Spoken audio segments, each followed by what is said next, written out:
Today on People Now, the latest updates on the tragic suicide of Kate Spade, why Kate's family is at odds after the late designer's death. A People exclusive, how pioneer woman Ree Drummond turned an Oklahoma town into the center of her empire. Meghan Markle and the Queen, why Her Majesty feels Meghan needs a steadying hand. Plus, the leading ladies from Kyle Richards' new dramedy American Woman are here live. Vanna White reveals she's worn over 6,500 dresses on Wheel of Fortune. Wow. Plus, how she and co-host Pat Sajak have never fought in 35 years. And Sex and the City premiered 20 years ago today. We are celebrating on People Now. Let's go.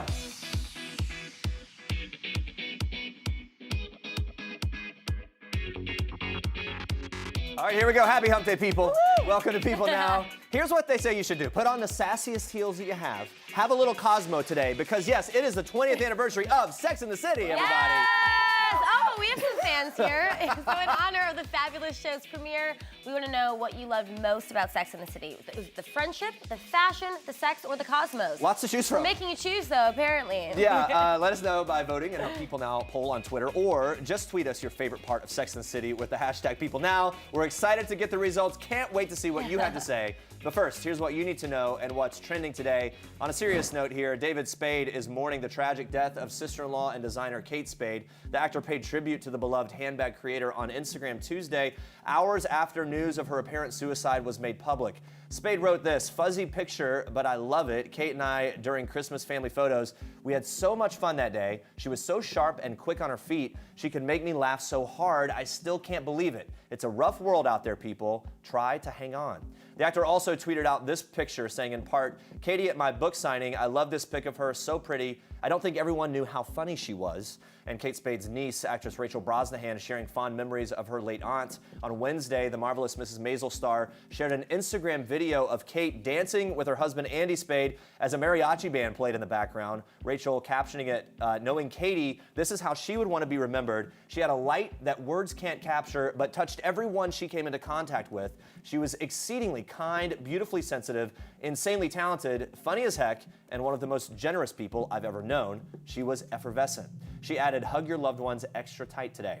Very sad story, of course, and stay with us because we're getting more details into what was going on inside Kate and husband Andy's marriage, breaking down reports on whether or not he was shopping for his own apartment prior to her death. That's coming up in a bit.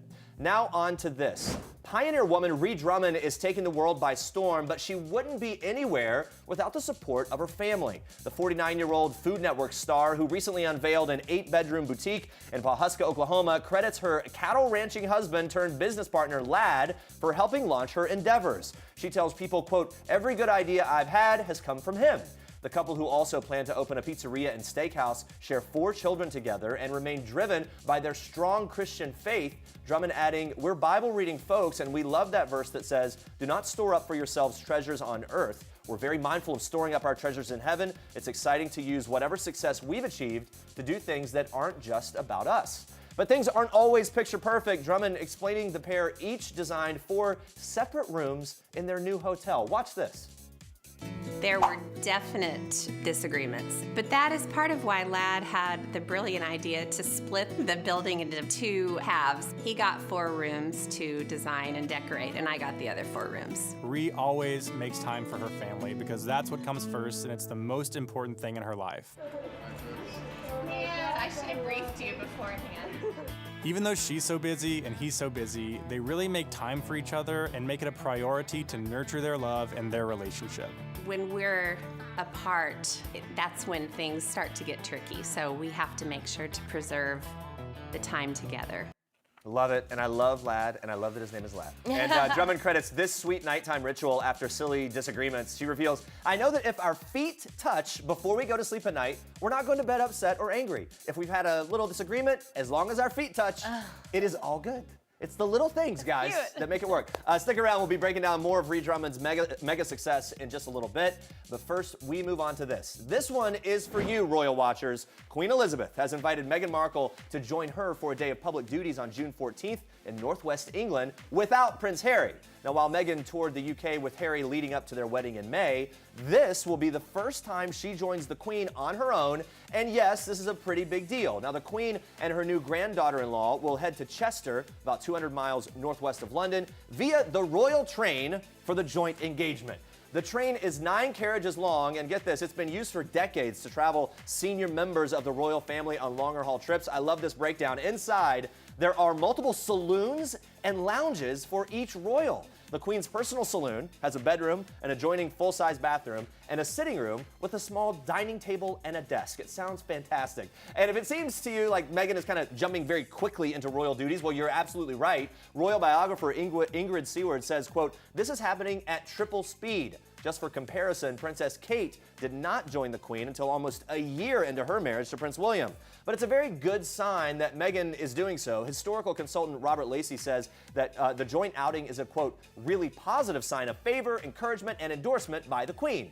But the planned outing isn't just symbolic. According to Seward, it's practical too. She explains to People, the Queen knows the potential pitfalls of not giving new members a guiding hand. She can't expect Meghan to know everything without being shown. She goes on to add she doesn't want 70 years of hard work to be for nothing. I'm sure she feels Meghan needs a steadying hand in these early days. And that's her quote on that. We'll see how the whole thing goes. We'll be watching. And Andrea, you have more for us in Star Trek. Yes, we are kicking off Star Trek today with a $1 million listing, Real Housewives edition. That is right. Ramona Singer has officially put her Upper East Side apartment on the market for close to $5 million. But do not worry, this housewife isn't leaving the Big Apple anytime soon. The newly empty nester explained that since her daughter has moved out of the 4-bed, 3.5-bath home, it's, quote, time for something new.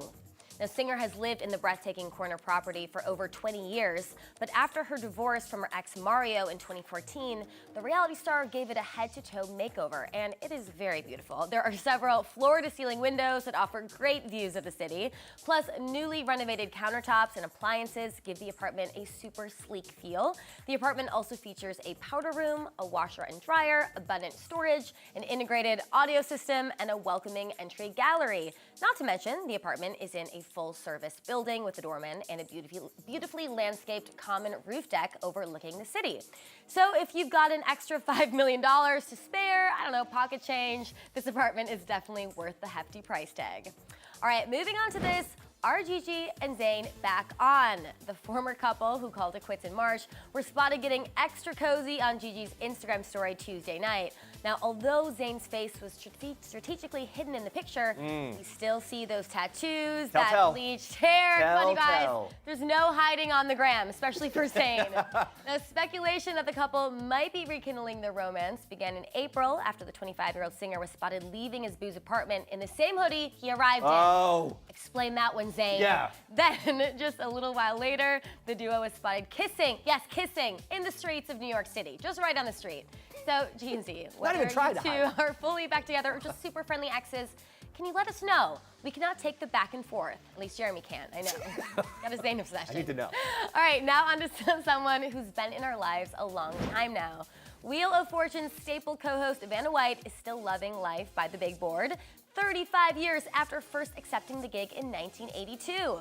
The bubbly mom of two says she's worn over 6,500 outfits since her start on the show. Yes, you heard that number correctly. That's a lot. Get this, she's never worn the same dress, skirt, or pantsuit twice. That is dedication, if I say so myself. Another thing that hasn't changed is her friendship with fellow Wheel of Fortune pal, Pat Sajak.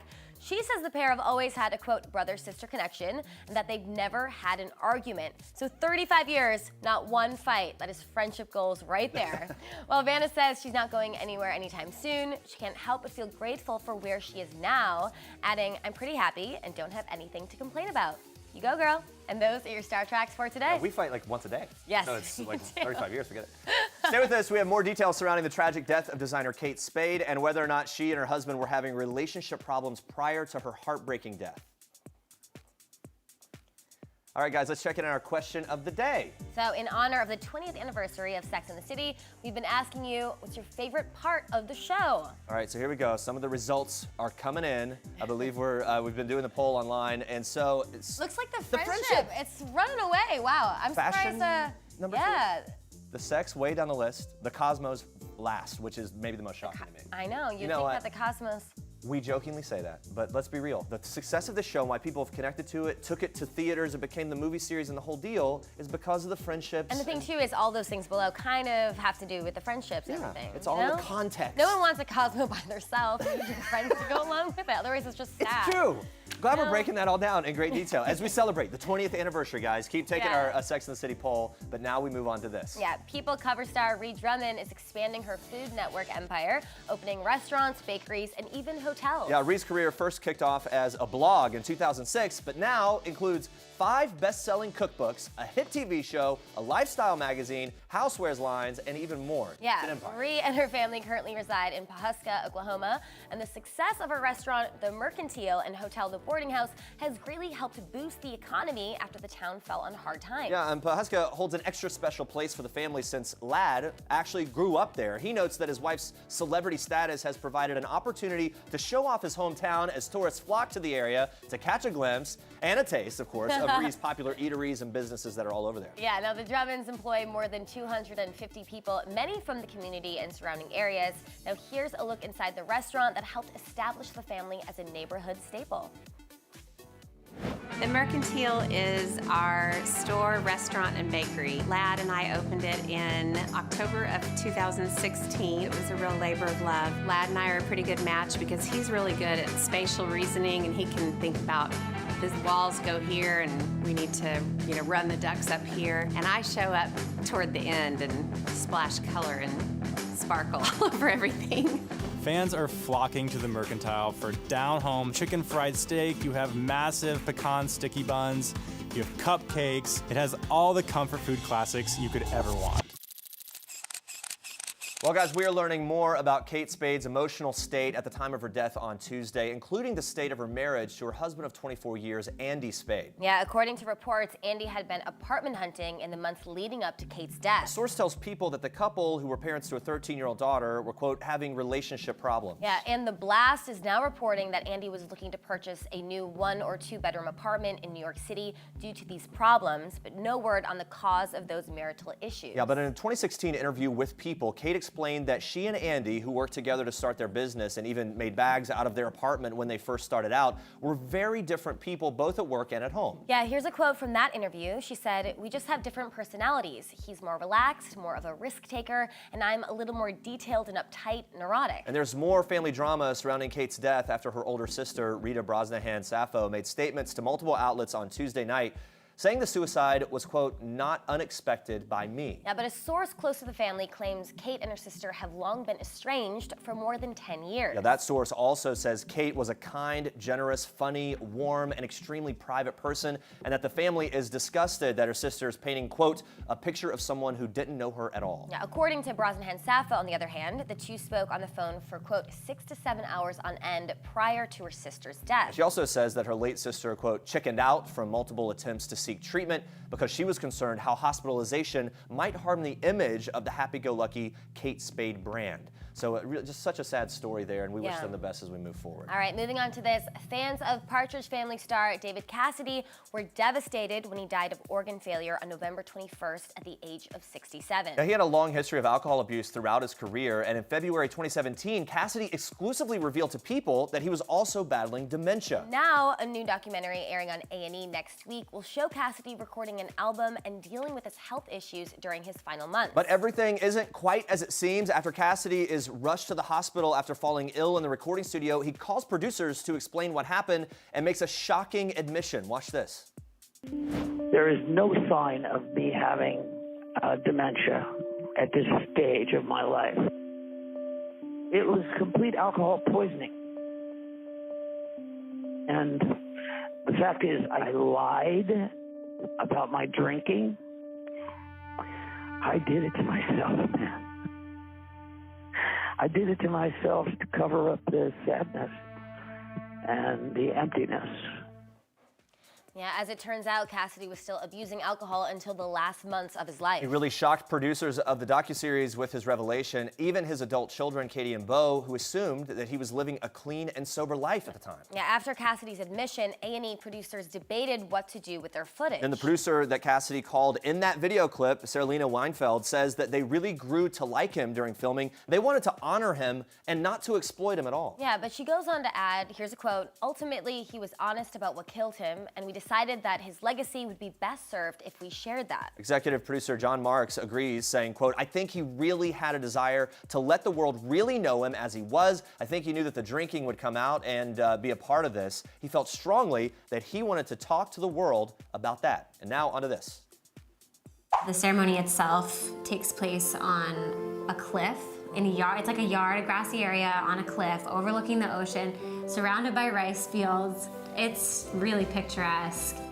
Yes, you guys, Brody Jenner is officially off the market. Yes, there you go. The Hill star tied the knot on June 2nd with longtime girlfriend Caitlin Carter in an intimate tropical ceremony off the coast of Indonesia. Yeah, wow. Carter exclusively telling people in this week's issue, it was the most dreamy, incredible night ever, and it was about us and a celebration of the relationship we've always had. Yeah, Jenner tells people that he's the luckiest man on earth to have her by his side. It's very sweet. Beautiful. Right? Jenner honored the relationship in a pretty adorable and unique way with a custom-stitched suit featuring photos of the two throughout the years. Yeah, after the ceremony, guests enjoyed a candlelit reception and dined on local food, including fish, coconut rice, and a pineapple upside-down cake, Gotta which have sounds that. amazing. The newlyweds' first dance was Ed Sheeran's Perfect, and Carter says there was non-stop dancing until 4 a.m. Quite the party, but there was one guest who was missing. That's Brody's dad, Caitlyn Jenner, not there. Well, she was traveling for work and couldn't attend, but Carter says she did make it to her bridal shower. Watch this. And then Caitlyn made a speech, which I was not anticipating, and I don't think anyone was. She just sort of like all of a sudden everybody's attention. It was sweet though. She talked about when we first met, how she knew her name was Caitlyn, but I didn't yet know that her name was going to be Caitlyn. So that was interesting and kind of sweet. It was sweet to hear from her perspective.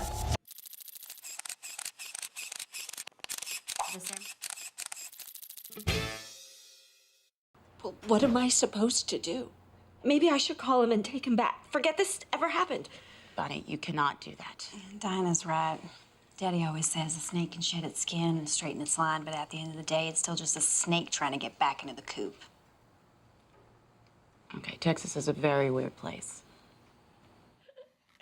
The new show, American Woman, is inspired by the real life and upbringing of Kyle Richards, who we know and love from the Real Housewives of Beverly Hills. Yep, the show follows an unconventional mother struggling to raise her two daughters after leaving her husband in the late 1970s in LA. You got all that? There we go. It's a dramedy. We're excited, of course, to welcome Kyle Richards, Alicia Silverstone, Jennifer Bartels, and Mina Savari all here. Thank you for being here, ladies. Hi, ladies. It's great to see you all. And you guys look amazing, too. Thanks.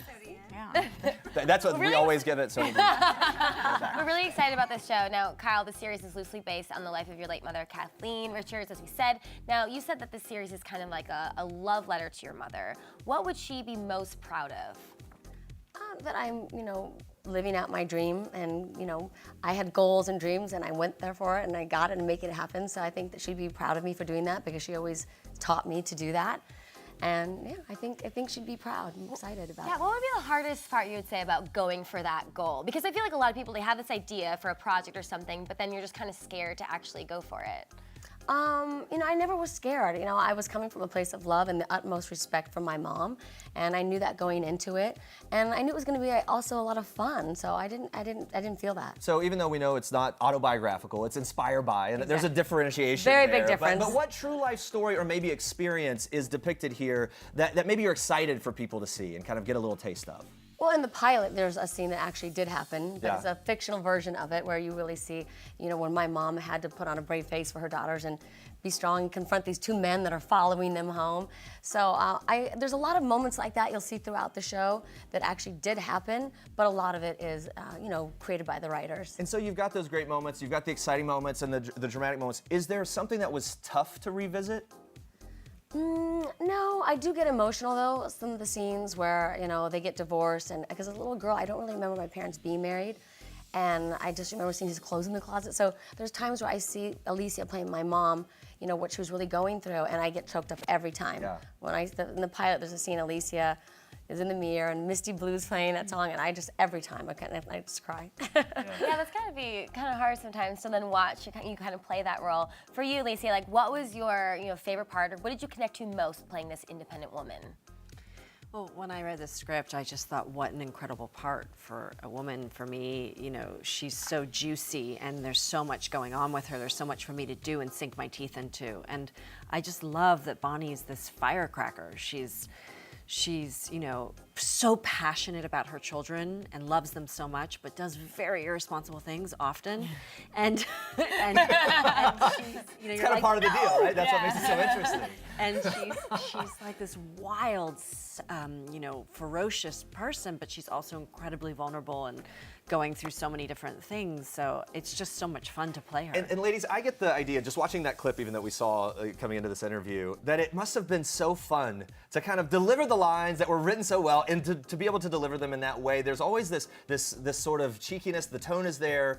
What was that like for you? Tell me your experience and kind of taking that on. A lot of fun. It was, yeah, go ahead. Yeah. Playing Kathleen, it was something that, you know, a type of character I think I've always wanted to play, and I mean, everything about it, just the period and the fashion and... Yeah. But even the diction, like you look at the slang and the things that we use now, and I would have to remind myself sometimes, like, when you're like, maybe if you're riffing a line or you're saying something, you're like, oh, but in 1975 you wouldn't say that. Right, that's not a thing. Right. So you had to check yourself to really be true to the time and how they spoke. You know? Yeah.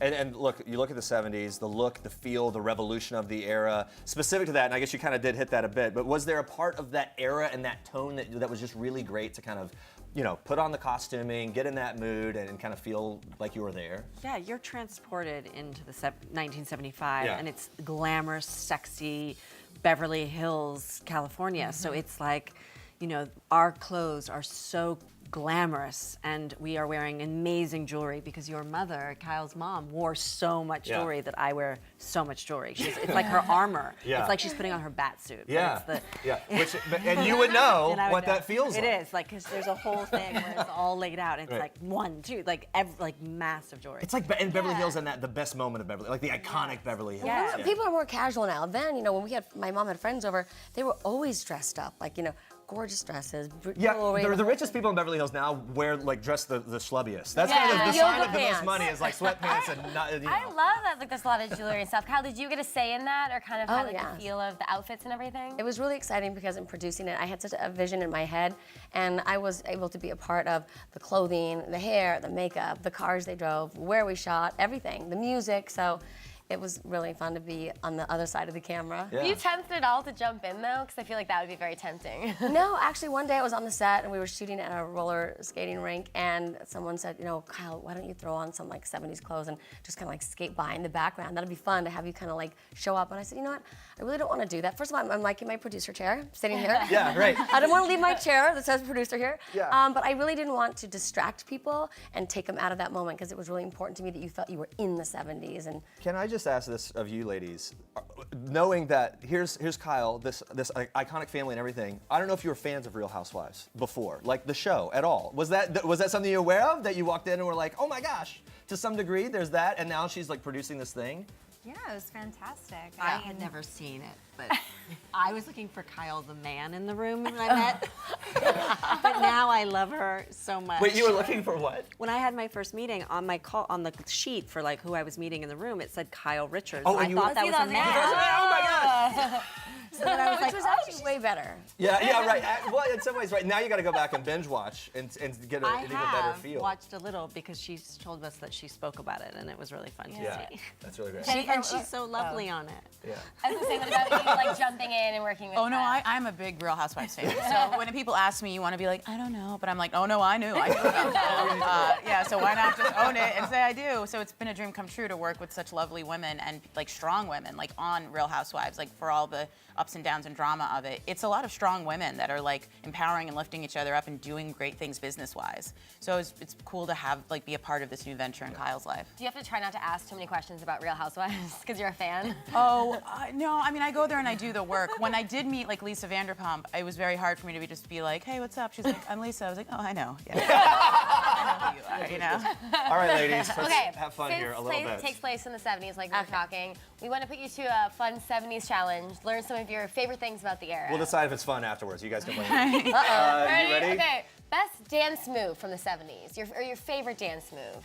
Hustle. I'm gonna have to go with this. That was mine. The John What is Travolta there, is there a point. name for this? The disco pointer. I don't know. It's The Travolta pointer, right? Yeah. Also, did you know that the YMCA dance was originated in the 70s? We found that out. Yeah, Isn't so that that's By the fascinating? Village People, right?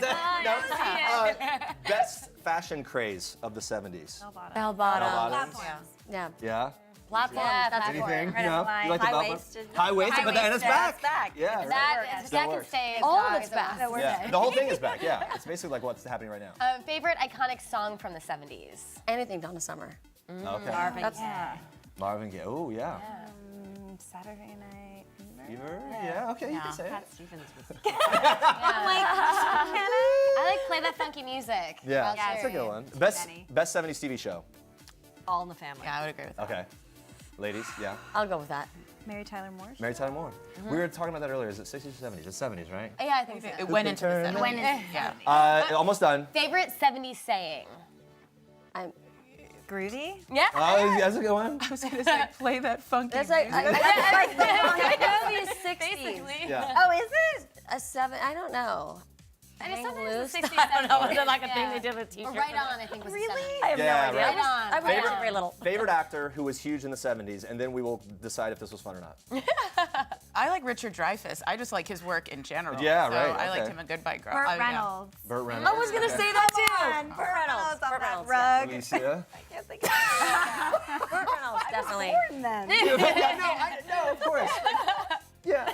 All right. No, I think that was fun. That was fun? A little blast from the past. Yeah, it was. All right, shifting gears here.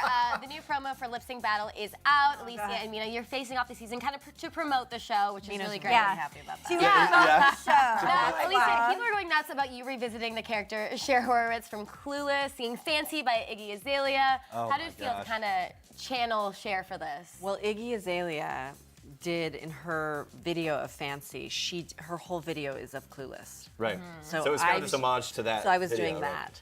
It's like multi-tiered. This is Yes, so meta, it's meta, so meta. meta. Crazy. And it was really fun, but we were terrible. I mean, I was having a panic attack. Well, so yeah, you did. You were were actually, the, wait, you were like really nervous about it? Oh yeah, because it's terrifying. live. Why would Yeah. you not be nervous? well, I don't know. An entertainer. Full routine. Yeah. Like we did full choreography. And that is different than like being the character in the movie, of course, right? Yeah, Well, to I have to- do theater, and Yeah. you rehearse for a month, and then you still have a heart attack right Yeah. before you go on. It's entirely different. And this was, we rehearsed for whatever, a few days, and then you're doing it live, Yeah. and I don't know. Mina, you were the scary. Queen of Hearts, right? Is that Yeah, well, they That sort what- of surprised me with that. I chose songs that apparently like nobody knows anymore.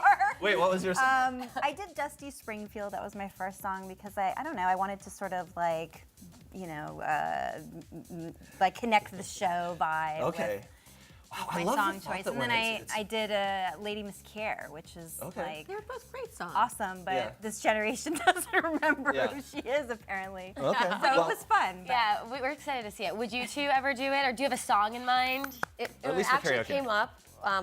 Someone had called me and mentioned about doing it, and I was in bed at night, and I went into a full-blown panic attack, and I was like, I actually don't think I can do that. That really terrifies me. And then I couldn't anyway because I was shooting The Housewives, but I was like, I don't know. That's terrifying. Yeah. It's really fun. You feel like you've accomplished something. It's worth it, but it's If- like if I don't have a little heart bit of a attack mini before I get attack. there. It is. There was some trauma. It seems exciting, but the word trauma has Yeah, right, right. So I'm This like, is like sure, maybe. next level. PTSD from Caution. Therapy is needed when you do lip sync battle. Just so you know you're next. Yeah. Okay, yeah. Let's end with this, and this can be a question for all of you. Look, the theme of empowered women and all of that is something that resonates right now. Yesterday on Megyn Kelly, you were asked about Kevin Spacey and all of that surrounding his sort of outing as part of this Me Too movement, and you obviously worked with him on American Beauty back in the day. What do all of you make, and we'll start with you, of the movement and how the conversation is moving forward? Do you see practical change in Hollywood now? I do, and I think it's important. It's about having these conversations and there being transparency finally for us to talk about what needs to change. And so I think it's very present. I think it's a good thing. I think we're moving forward, and you know, I can't even imagine experiencing some of the things that some of these victims have, and I think it's important to acknowledge them and how they're being so fearless to stand up and speak about what's happened to them to create that change. Yeah. Do you feel like Alicia, have you sensed a tone shift in Hollywood as this is all unfolded? I don't know that I have or not. Like, you know, I don't know, I feel like I've been really lucky. Of course, I've had those incidents that have been not desirable in my past, but like, I've been lucky to work since I was a little girl. And so yes, I see that people are talking about this, and this is really great that they're talking about it. But in terms of how we're treated in Hollywood or something, I've always felt quite rebellious and able to be okay somehow. You do the work you got to do to be okay. I feel like there's been a lot of changes. I think, you know, everyone is talking about it.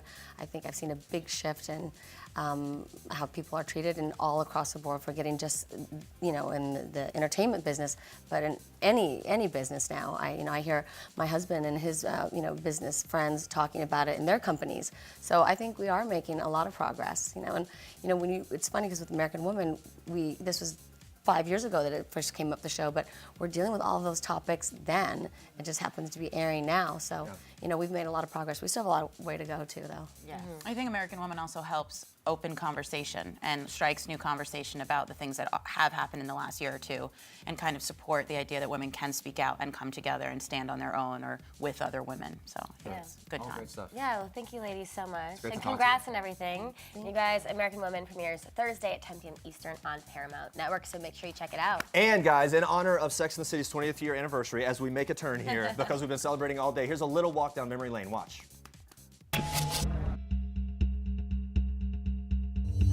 I miss New York.